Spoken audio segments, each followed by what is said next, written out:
सच्चे दोस्त की पहचान। एक समय की बात है, दो दोस्त अर्जुन और राज एक छोटे से गांव में रहते थे। दोनों बचपन से ही बहुत अच्छे मित्र थे और एक दूसरे की हर जरूरत में साथ खड़े रहते थे। उनके गांव के पास एक घना जंगल था जिसे सभी खतरनाक मानते थे। एक दिन दोनों ने सोचा कि जंगल में घूमने जाना चाहिए। दोनों दोस्तों ने अपने सफर की शुरुआत की। चलते चलते वे जंगल के गहरे हिस्से में पहुंच गए, जहां अजीब अजीब सी आवाजें आ रही थीं। अचानक उन्हें सामने से एक बड़ा भालू आता दिखाई दिया। अर्जुन घबराते हुए, राज, ये भालू हमें मार डालेगा।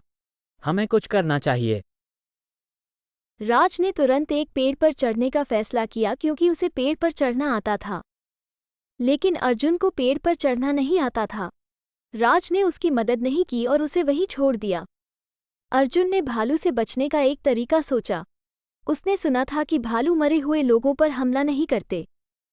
इसलिए उसने जमीन पर लेटकर सांस रोक ली और मरने का नाटक करने लगा।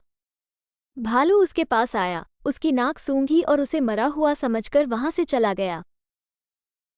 राज पेड़ से उतरते हुए, अर्जुन, तुम बच गए।